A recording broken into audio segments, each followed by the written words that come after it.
ఒక గర్విష్ఠిని దేవుడు తిరిగి చేర్చుకుంటాడా? అది ఎప్పుడు సాధ్యమవుతుంది?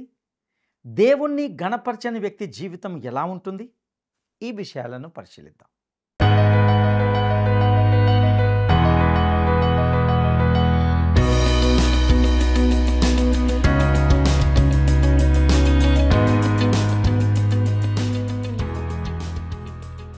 ప్రియమైన స్నేహితులారా, వర్డ్ రీసౌండ్స్ టుడే పక్షంగా నేటి ఈ కార్యక్రమానికి మిమ్మల్ని ప్రేమతో ఆహ్వానిస్తున్నాం.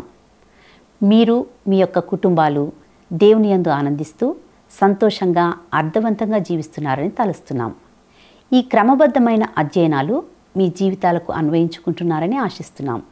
ఈనాటి పాఠంలో మహా గొప్ప రాజైన నెబుకద్నెజరు జీవితంలో తాను కనిన కల ప్రకారమే అక్షరాల జరగడాన్ని మరియు అతని స్థితి పూర్తిగా పునరుద్ధరించబడిన విషయాలను గురించి తెలుసుకుందామా? మరి మారు మనసు నొందవా మానవా, తీరు తీరున వాక్యము విన్నను మారవా మారవా మారవా. మారు మనసు నొందవా మానవా, తీరు తీరున వాక్యము విన్నను మారవా మారవా మారవా. మారు మనసు నొందవా మానవా.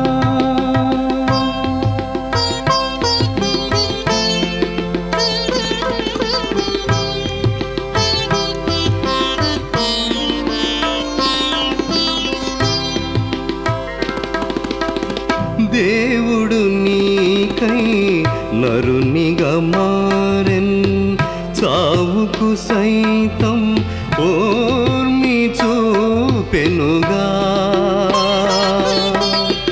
దేవుడు నీకై నరునిగా మారెన్, చావుకు సైతం ఓర్మి చూపెనుగా. నీవు నసింపక జీవము పొందను యేసుడు, పావనుడైనను సిలువను మోసే. మారు మనసు నొందవా మానవా.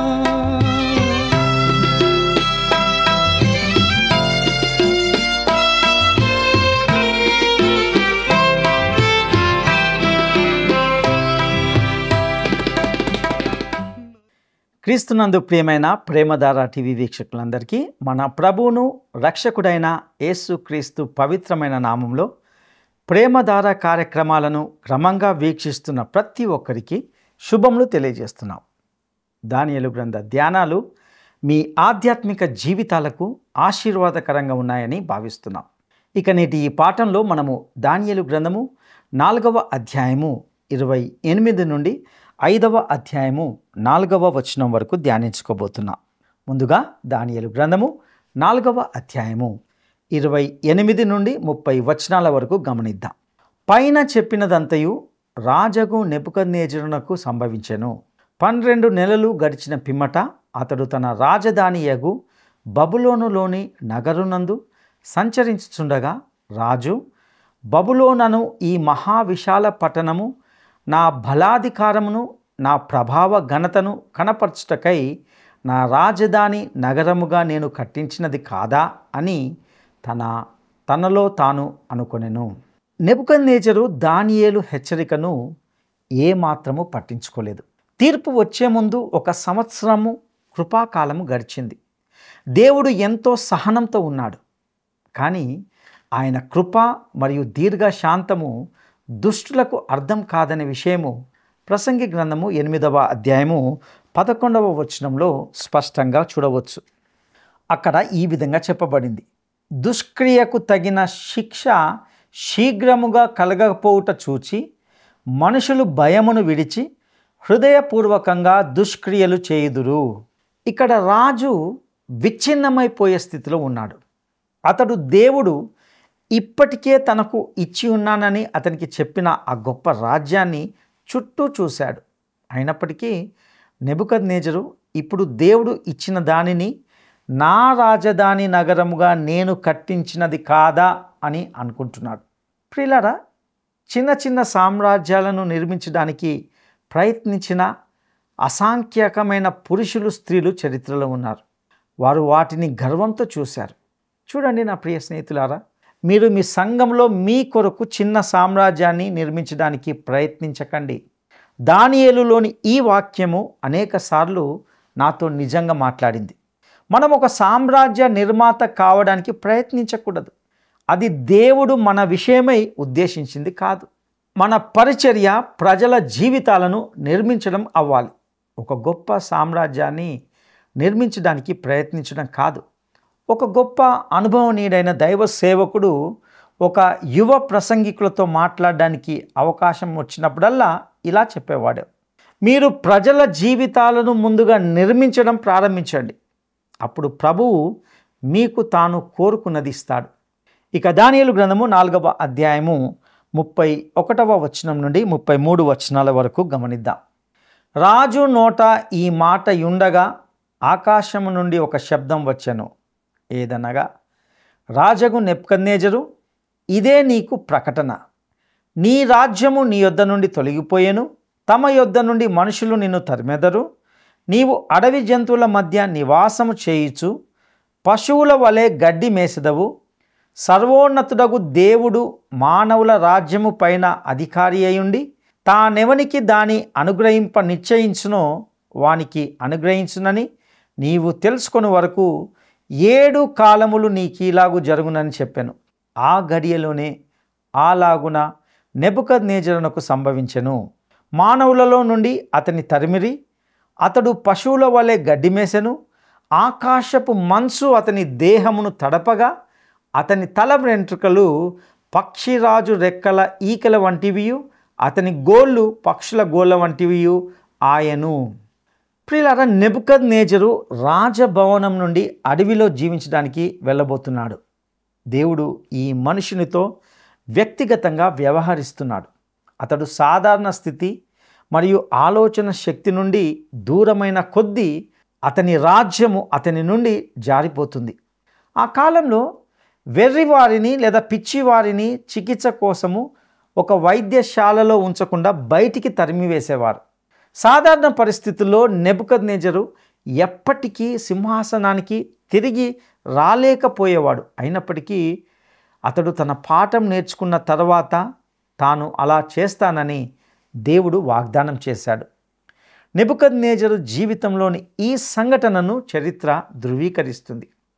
డాక్టర్ ఫిలిప్ ఆర్ న్యూవెల్ అనే వ్యక్తి ఆల్బర్ట్ బర్న్స్ నుండి తీసుకున్న ఒక వాక్యాన్ని ఈ విధంగా పేర్కొన్నాడు: నెబుకద్నెజరు మరణానికి ముందు అనుభవించిన ఒక విచిత్రమైన రోగానికి సంబంధించి బబులోను చరిత్రకారుడైన బెరోసస్కు యూదు చరిత్రకారుడైన జోసెఫస్ ఒక నిర్దిష్ట సూచనను ఆపాదించాడు.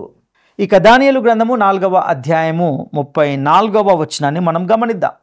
ఆ కాలము గడిచిన పిమ్మట నెబుకద్నెజరును నేను మరలా మానవ బుద్ధి గలవాడనై నా కండ్లు ఆకాశము తట్టు ఎత్తి చిరంజీవియు సర్వోన్నతుడగు దేవుణ్ణి స్తోత్రము చేసి ఘనపరిచి స్తుతించి తిని. ఆయన ఆధిపత్యము చిరకాలం వరకు, ఆయన రాజ్యము తరతరములకు నున్నవి. అతని బుద్ధి అతనికి తిరిగి వచ్చింది. ఈ అధ్యాయం ప్రారంభంలో అతడు ఇచ్చిన సాక్ష్యానికి ఈ క్లుప్త పదాలను అతడు జోడిస్తున్నాడు. ఇక దానియేలు గ్రంథము 4వ అధ్యాయము 35వ వచనాన్ని గమనిద్దాం. భూనివాసులందరూ ఆయన దృష్టికి ఎన్నికకు రానివారు. ఆయన పరలోక సేన ఎడలను భూనివాసుల ఎడలను తన చిత్తము చొప్పున జరిగించువాడు. ఆయనే చేయి పట్టుకొని నీవేమి చేయుచున్నావని ఆయనతో చెప్పుటకు ఎవడునూ సమర్థుడు కాడు. ప్రియులారా, వ్యవహారాలన్నీ దేవుడే నడుపుతున్నాడని, ఈ విశ్వాన్ని ఆయనే నియంత్రిస్తున్నాడని నెబుకద్నెజరు ఇప్పుడు నేర్చుకున్నాడు. నెబుకద్నెజరు తనకు జరిగిన ఈ విషయాన్ని తన పట్ల దేవుని చిత్తమని అంగీకరించాడు. తాను గర్వించిన మనసును దేవుని చిత్తానికి లోపరుచుకున్నాడు. ఈనాడు చాలామంది విశ్వాసులు చేయవలసింది అదే. ఇక దానియేలు గ్రంథము 4వ అధ్యాయము 36, 37 వచనాలను గమనిద్దాం. ఆ సమయమందు నా బుద్ధి మరలా నాకు వచ్చెను, రాజ్య సంబంధమగు ప్రభావమును నా ఘనతయు నా తేజస్సును నాకు కలిగెను. నా మంత్రులను నా క్రింది అధిపతులను నా యొద్ద ఆలోచన చేయవచ్చిరి. నా రాజ్యము నాకు స్థిరపడగా నేను మరీ ఎక్కువ ఘనత నొందితిని. ఈలాగు నెబుకద్నెజరును నేను పరలోకపు రాజు యొక్క కార్యములన్నీయు సత్యములను ఆయన మార్గములు న్యాయములునై ఉన్నవనియు గర్వముతో నటించు వారిని ఆయన అనుపశక్తి గలవాడనియు ఆయనను స్తుతించుచు కొనియాడుచు ఘనపరచుచునున్నాను. ప్రియులారా, నెబుకద్నెజరుకు అతని బుద్ధి తిరిగి వచ్చింది. బబులోనుకు రాజుగా అతని పదవి అతనికి మరలా ఇవ్వబడింది. అతని అధికారులు మరలా అతని చుట్టూ నిల్చున్నారు. అతడు చాలా కాలము సింహాసనానికి దూరంగా ఉన్నప్పటికీ రాజ్యము ప్రమాదంలో పడలేదు. ఇప్పుడు అతడు సజీవుడైన నిజమైన దేవుని జ్ఞానానికి వచ్చినందున అధికమైన ఘనత అతనికి లభించింది. ఇక మన అధ్యాయంలో భాగంగా ఇప్పుడు మనము దానియేలు గ్రంథము 5వ అధ్యాయంలోకి వస్తుంటున్నాం. ఈ 5వ అధ్యాయంలో నమోదు చేయబడిన సంఘటనలు మునుపటి అధ్యాయంలోని సంఘటనల కంటే చాలా కాలం తర్వాత జరిగాయి. ఇది బబులోను యొక్క చరిత్ర పుటల్లో నుండి తీసుకున్న ఒక్క పేజీ మాత్రమే మరియు 4వ అధ్యాయంలోని సంఘటనల నుండి చాలా ఎక్కువ జరిగాయి. ఈ నేపథ్యంతో దానియేలు గ్రంథము 5వ అధ్యాయము 1వ వచనాన్ని మనము గమనిద్దాం. రాజగు బెల్షస్సరు తన అధిపతులతో 1000 మందికి గొప్ప విందు చేయించి ఆ 1000 మందితో కలుసుకొని ద్రాక్షారసము త్రాగుచుండెను. మునుపటి అధ్యాయంలో నెబుకద్నెజరు రాజుగా ఉన్నాడు. అయితే ఈ అధ్యాయంలో బెల్షస్సరు ఎవరు? అతడు సింహాసనాన్ని ఎలా పొందాడు? ఈ బెల్షస్సరు చరిత్రలో ఒక వివాదాస్పదమైన వ్యక్తిగా ఉంటున్నాడు. కాబట్టి మనము అతని గురించి కొద్దిసేపు పరిశీలించాలి. డీన్ ఫరార్ అనే ఒక గొప్ప రచయిత, మత పెద్ద కూడా అతడు బెల్షస్సర్ అనబడే రాజు లేనే లేడు అని అన్నాడు. జాన్ వర్ల్వర్డ్ తన పుస్తకమైన Daniel the key to prophetic revolution అనే గ్రంథంలో ఇలా పేర్కొన్నాడు. నబోనిదస్ అనే ఒక పురావస్తు సంబంధమైన కూజా పాత్ర కనుగొనబడేంత వరకు కూడా దానియేలు బబులోను రాజుగా ప్రకటించిన బెల్షస్సర్ అనే పేరు బైబిలేతర రచనల్లో ఎక్కడా కనుగొనబడలేదు. ప్రియులారా, దీని ఫలితంగా విమర్శకులు దానియేలు గ్రంథం యొక్క ప్రామాణికత మరియు చారిత్రాత్మకతను విమర్శించేవారు. బెల్షస్సర్ అనే వ్యక్తి ఉన్నాడో లేదో అని ప్రశ్నించడానికి వారికి స్వేచ్ఛ లభించింది. నబోనిదస్ కూజా పాత్రలు మరియు ఇతర మూలాలపై ఆధారపడి రేమన్ డోహెర్టీ అనబడే పురాతత్వ శాస్త్రవేత్త నబోనిదస్ మరియు బెల్షస్సర్పై చేపట్టిన ప్రజ్ఞావంతమైన పరిశోధన ప్రచురణ తర్వాత విమర్శకులకు బెల్షస్సర్ యొక్క సాధారణ చారిత్రాత్మకతను ప్రశ్నించడానికి ఎటువంటి అవకాశం లేకుండా పోయింది. బెల్ షార్ ఉసూర్ అనేది బెల్షస్సర్ యొక్క పేరు. అతడు నబోనిదస్ కుమారుడు అని పిలువబడేవాడని కూజా పాత్రలపై కనుగొనబడింది. బెల్షస్సర్ తన తండ్రి అయిన నబోనిదస్ కింద రాజప్రతినిధిగా పనిచేశాడని ఇప్పుడు సాధారణంగా అంగీకరించబడింది. ప్రియులారా, నెబుకద్నెజరు పాలన తర్వాత సంభవించిన సంఘటనల సారాంశము ఈ సమయంలో సహాయకారిగా ఉంటుంది. నెబుకద్నెజరు మరణించినప్పుడు అతని ఏకైక పుత్రుడైన ఎవిల్మెరోదకు సుమారు క్రీస్తు పూర్వము 561వ సంవత్సరంలో అతని స్థానాన్ని అధిరోహించాడు.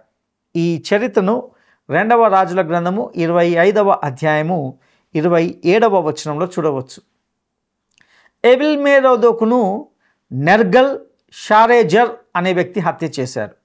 ఈ నెర్గల్ షారేజర్ ఎవరంటే నెబుకద్నెజరు కుమార్తెల్లో ఒకరిని వివాహం చేసుకొని సుమారు క్రీస్తు పూర్వము 559వ సంవత్సరంలో సింహాసనంపై అతని స్థానంలోకి వచ్చాడు. నెర్గల్ షారేజర్ యొక్క సింహాసనాన్ని అతని చిన్న కుమారుడు వారసత్వంగా పొందాడు. అతడు నెబుకద్నెజరు యొక్క మరొక కుమార్తె భర్తగా ఉన్నటువంటి నబోనిదస్ చేత హత్య చేయబడే ముందు కేవలము కొన్ని నెలలు మాత్రమే పాలించాడు. బబులోను సామ్రాజ్యపు చివరి పాలకుడైన నబోనిదస్ ఇతర రాజ్యాలపై దండెత్తి యుద్ధం చేయడంలో ఎక్కువ సమయం గడిపాడు.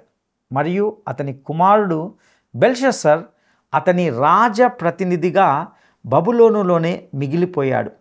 ఇవన్నీ కూడా ప్రవక్త అయిన ఇర్మియా గ్రంథము 27వ అధ్యాయము 6-7 వచనాల్లో మనము దాని యొక్క ఖచ్చితత్వాన్ని మనం గమనిస్తాం. ఇప్పుడైతే దేశములన్నిటినీ నా దాసుడకు బబులోను రాజైన నెబుకద్రెజరు వశం చేసి ఉన్నాను. అతనిని సేవించుటకై భూజంతువులను కూడా అతని వశం చేయుచున్నాను. అతని స్వదేశంనకు కాలము వచ్చు వరకు సమస్త జనులు అతనికిని అతని కుమారునికిని అతని కుమారుని కుమారునికిని దాసులయ్యుందురు. ఆ కాలము రాగా బహుజనముల మహారాజులు అతని చేత దాస్యము చేయించుకొందురు. ప్రియులారా, మరొక మాటలో చెప్పాలంటే బబులోను రాజ్యము నెబుకద్నెజరు కుమారుడి మరియు మనవడి పాలన ద్వారా కొనసాగుతుంది. ఆ తర్వాత బంగారు తలగా ఉన్న బబులోను రాజ్యం యొక్క పాలన ముగుస్తుంది. నబోనిదస్ చంద్రదేవునికి తన కుమారుడి కోసం చేసిన ప్రార్థన నుండి మనకు బెల్షస్సర్ గురించిన మరొక రుజువు ఉంది. ఇది కూడా ఆ మట్టి కూజ పాత్రలపై వ్రాయబడి కనుగొనబడింది. అందులో ఈ విధంగా వ్రాయబడింది: నా కుమారుడు నా హృదయం యొక్క సంతానము దేవత్వాన్ని గౌరవించాలి మరియు పాపం చేయకూడదు అని వ్రాయబడింది. దీనిని గ్రీకు చరిత్రకారుడైన హెరోడోటస్ కూడా దీనిని ప్రస్తావించి ధృవీకరించాడు. ఇక దానియేలు గ్రంథము 5వ అధ్యాయంలో నమోదు చేయబడిన సంఘటనల సమయంలో నబోనిదస్ యుద్ధంలో ఉన్నాడు. అతని కుమారుడైన బెల్షస్సరు బబులోనులోనే మిగిలిపోయాడు. బెల్షస్సరు దానియేలుకు రాజ్యంలో ఒక స్థానాన్ని అందిస్తున్నప్పుడు ఆ స్థానము రాజ్యంలో 3వ పాలకుడిగా ఉండబోతున్నట్లు మనం గమనిస్తాం. దాని అర్థము బెల్షస్సరు 2వ స్థానంలో ఉన్నాడు. అతని తండ్రి రాజు స్థానంలో ఉన్నాడు. ఇక్కడ మొదటి వచనంలో పరిచయం చేయబడిన బెల్షస్సర్ విందులో మాదీయుల అధిపతి అయిన గొబ్రెయాస్ బబులోను నగరాన్ని బయట నుండి ముట్టడి చేస్తున్నాడు. గ్రీకు చరిత్రకారుడు జెనోఫోన్ యూఫ్రటీస్ నది యొక్క కాలువను దాని ప్రధాన కాలువలోకి మళ్లించి ఆపై సైన్యాన్ని నగరం గోడల క్రిందకు ప్రవహించేలా చేయడం ద్వారా వారు నగరాన్ని ఎలా తీసుకున్నారో వివరించాడు. అందువల్ల చాలా సంవత్సరాలుగా విమర్శకుల చేత తక్కువ అంచనా వేయబడిన ఈ అధ్యాయం యొక్క సంఘటనలు ఈరోజు లౌకిక చరిత్ర ద్వారా ధృవీకరించబడ్డాయి. లౌకిక చరిత్ర దేవుని వాక్యం ద్వారా ధృవీకరించబడిందని నేను చెప్పాలని అనుకుంటున్నాను. చరిత్రకారులు కొన్నిసార్లు అబద్ధాలు చెప్తారని మనకు తెలుసు, మరియు మనం ఎల్లప్పుడూ వారి రచనలపై ఆధారపడలేం. అయినప్పటికీ ఇక్కడ చారిత్రక పరిశోధన పరిశుద్ధ గ్రంథం యొక్క వివరణతో ఏకీభవిస్తుంది. ప్రియులారా, రాజగు బెల్షస్సరు తన అధిపతులలో గొప్ప విందు చేయించి ఆ 1000 మందితో కలిసి ద్రాక్షారసము త్రాగుచుండెను. ఈ యువకుడైన బెల్షస్సరు యొక్క అహంకారాన్ని గమనించండి. ఒకవైపు గోబ్రయస్ సైన్యాలు పట్టణంపై కన్నులు వేస్తుండగా ఇతడు మాత్రము ఈ విలాసవంతమైన విందును ఏర్పాటు చేశాడు.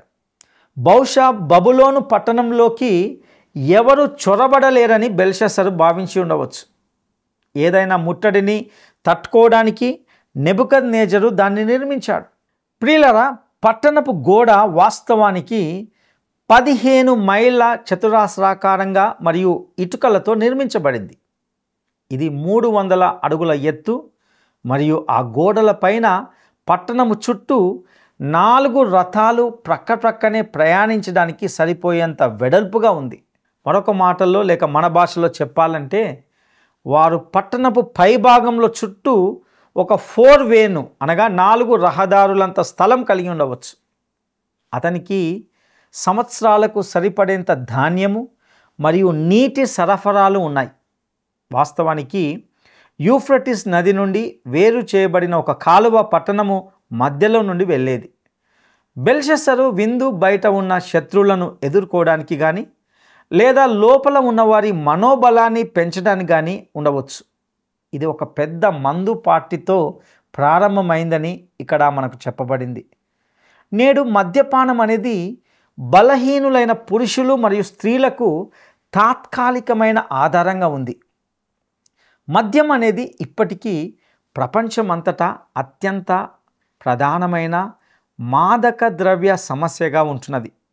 నా ప్రియ స్నేహితుడా, మన దేశంలో మత్తు పదార్థాలకు బానిస అయిన వారి కంటే కూడా మద్యపానానికి వ్యసనపరులుగా ఉన్నటువంటి వారే ఎక్కువగా ఉంటున్నారు. ప్రతి సంవత్సరము రోడ్డు ప్రమాదాల్లో మరణించే వారిలో సగానికి పైగా మందు ప్రభావం అనగా ఈ మత్తు మందుతో కూడుకున్నటువంటి పరిస్థితిలో ఉన్నటువంటి వ్యక్తులే, మద్యము సేవించినటువంటి వారే ఉన్నారని మనం గ్రహించాలి. మన దేశంలో సగటున సంవత్సరానికి కొన్ని 100 కోట్లకు పైగా మద్యపాన పానీయాలపై ఖర్చు చేస్తారు. వాహన ప్రమాదాల్లో మరియు పూర్తిగా విధ్వంసం చేయబడిన కుటుంబాల్లో, గృహాల్లో మద్యము భారీ నష్టాన్ని కలిగిస్తుంది. మద్యపానము సమస్య ఒక భయానకమైన సమస్య మరియు ఇది మానవాళి అందరి సమస్య. చాలా దేశాలు మత్తు పదార్థాల కంటే కూడా మద్యం వలన పతనమయ్యాయి. ఇలా మాట్లాడుతున్నప్పుడు నేను మత్తు పదార్థాలను సమర్థిస్తున్నానని నన్ను తప్పుగా అర్థం చేసుకోవద్దండి.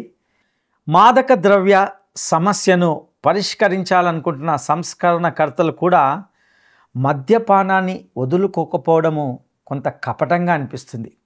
ఈ బెల్షస్సరు తన అతిథులను ఆస్వాదింపజేయడానికి ఇవ్వబోతున్న విందుకు ముందుగానే వారిని మత్తులో ముంచడానికి వివిధ రకాల మద్యంతో ఒక పెద్ద పార్టీని ప్రారంభించాడు.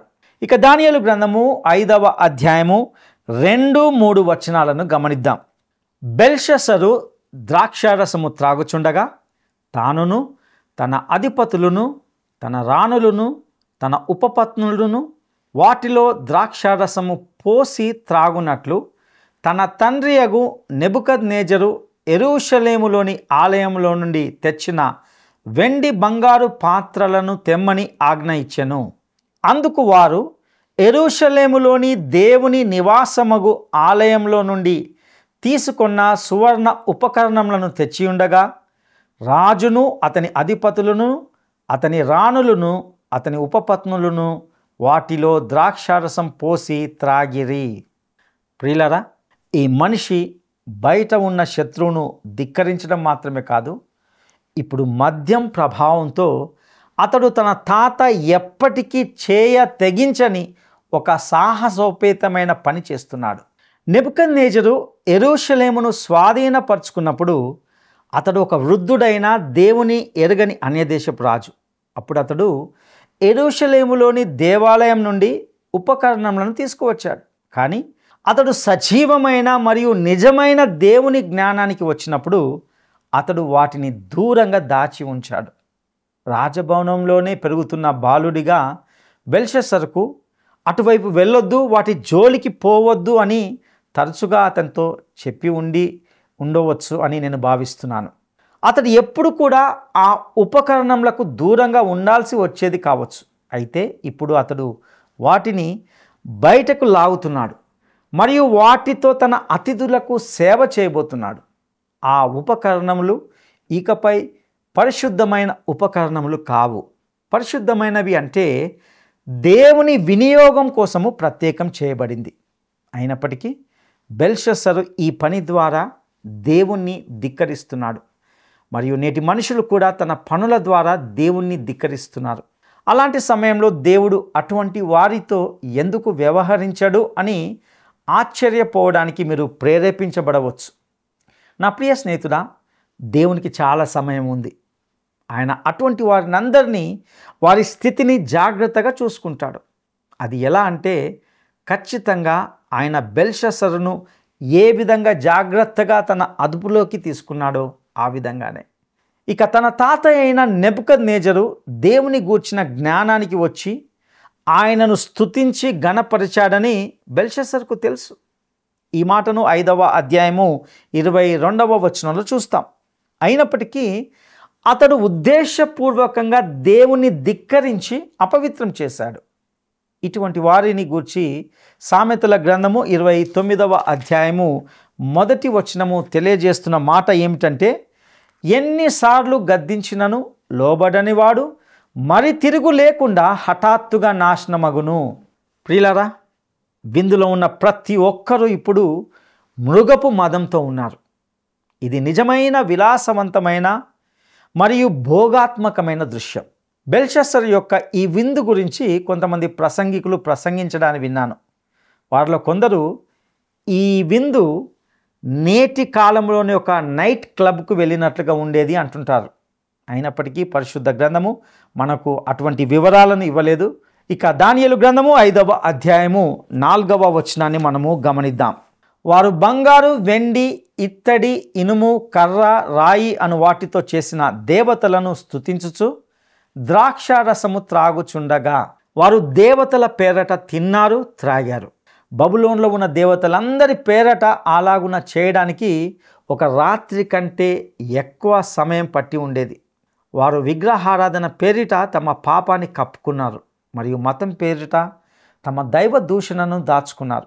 ప్రియ సహోదరుడా, సహోదరి, ఇంతవరకు విన్న సందేశం ద్వారా ఎన్నో గొప్ప విలువైన ఆధ్యాత్మిక సత్యాలను మనం నేర్చుకున్నాం. చరిత్రతో కూడిన ఎన్నో వాస్తవాలను వాక్యపు వెలుతురులో మనం గమనించాం. దేవుని వాక్యము సత్యము అనడానికి ఈ రుజువులు మనలను ఇంకా బలపరుస్తాయని ఆశిస్తున్నాం. గర్వము ఒక వ్యక్తిని అధోపాతాళానికి త్రోసివేస్తుంది. తగ్గింపుతో దేవుని వైపు తిరిగిన వ్యక్తిని దేవుడు తిరిగి పైకి లేపుతాడు. అందుకు నెబుకద్నెజరు జీవితమే మనకు మంచి రుజువు. దేవునికి వ్యతిరేకంగా నిన్ను నీవు హెచ్చించుకున్నట్లయితే ఇప్పుడు ఆయన ఉనికిని గుర్తించి ఆయన యొద్దకు రాగలవు. అటు కృప దేవుడు నీకు దయచేయునుగాక. దైవాశీస్సులు.